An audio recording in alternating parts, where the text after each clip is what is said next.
السلام عليكم ورحمة الله وبركاته. alaabtan waa qaybtii babaasirta sin wada ogsoon horta babaasirtu waxay ka bilaabantaa waa cilad ka timaada xagga hoose calooshoon way runtii qofka hadii calooshiisu bad qabtana babaasir iyo dhamaan xanuunada kala dhan uu ka bad qaba hadii ay jirto ciladaasina runtii waxa weeye calooshiisu ciladaysan tahay waxa soo dhan runtii waa la saaxiib weeye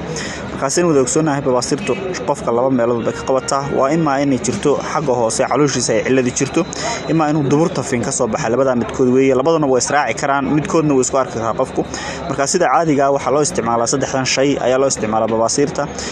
mid waxa weeye waa caagada ugu xigta xagga koonaha waa caagad sharaab oo dareere ah waxay aad ugu wanaagsan tahay dhamaan inta ur ku jirta oo sifaysaa oo nidaamisa oo runtii way ka saartaa dhamaan waxyaabaha ku jiro dhan bakteeriyooyinka kala duwan sidoo kale waxyaabaha calool istaaga waxa soo dhan ay sifaysaa dhamaan cilad kasto xagga hoose ur ku jirta bay aad ugu wanaagsan tahay nadiifisaa runtii waxay dilaysaa bakteeriyooyinka sababayay haday noqoto gastri haday noqoto gaardalaami haday noqoto kuwan sabab babaasirta soo kale calooshii qofkana waxa ka dhigaysaa mid furfuran oo jilicsan kiniinka ku xiga waxa la fields of green baa la dhahaa isaguna wuxuu aad ugu wanaagsan yahay runtii inta ur ku jirta oo wuxuu sameeyaa caloosha kala gas buu yeelaa sidoo kale bakteeriyooyinka caloosha ku dhashay hanfulka dhibaatada lana aad buu la dagaalamaa creamkan koonaha ugu xiga aloe vera jelly baa la yiraahdaa isaga waxa lagu talagalay in la mariyo finka duburta ka soo baxa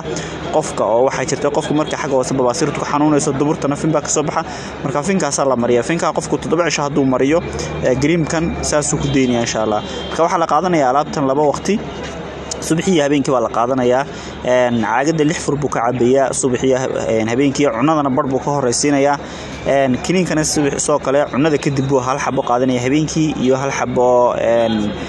waxa weeye subaxii cunada kadib yadana creamka isaga wuxuu iska marsanayaa xilli ala xilligu jecel yahay 30 minute buu deenayaa markii uu ka meedhaya waxa xasuusin mudan alaabtan kaliya inaan loo isticmaalin babaasirta laakiin se loo isticmaalo dhamaan ciladaha caloosha ku yimaada number 1 waxay ka mid tahay gastriga oo kale ayaa aad ugu wanaagsan tahay runtii waa shayga koobaad ee gastriga loo isticmaalo